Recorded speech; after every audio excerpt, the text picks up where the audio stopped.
5e question, selon vous, dans vos domaines respectifs, de quoi avons-nous besoin? Quelles sont les compétences à mettre en avant pour répondre aux besoins de notre siècle? On développe beaucoup de compétences et en fait on apprend à se connaître assez rapidement. Oui. Et il y a je pense des vertus qui seront communes à chacun des domaines qui sont ici, mais d'abord dans les valeurs de travail, de rigueur, de dépassement de soi, en quelque sorte. Enfin, dans le domaine sportif, ça se voit très bien, toujours aller de l'avant, essayer de faire toujours mieux, mais ça se retrouve dans les domaines des entreprises et dans le professionnel.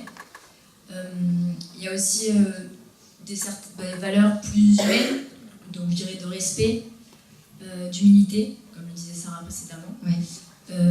et le fait de savoir rebondir après les échecs. Voilà. Je trouve que vraiment c'est quelque chose d'important, même si sur le moment on peut vivre un échec très mal et se dire que c'est l'échec de notre vie. Moi je pense, je suis devant vous ici en tant qu'élève de l'INSA, mais je pense à mon échec qui était sur le moment le plus grand échec de ma vie, c'était mon échec après mon année de prépa, que j'ai raté mon année de prépa, j'ai voulu continuer, donc mon sport à haut niveau et l'année de prépa en même temps. J'ai fait championne d'Europe cette année-là, mais j'ai complètement raté mon année. Mais c'est durant cette année que j'ai entendu parler de l'INSA et que je me suis renseignée sur la section sport-études, qui me permet maintenant de vivre mon double cursus, donc scolaire et sportif d'excellence. Donc je ne remercierai jamais assez l'INSA et la section sport-études en particulier de pouvoir me faire vivre ça aujourd'hui. Donc voilà, je pense que c'est des valeurs importantes et qu'il n'y a pas vraiment d'échecs, il y a surtout des expériences et des opportunités.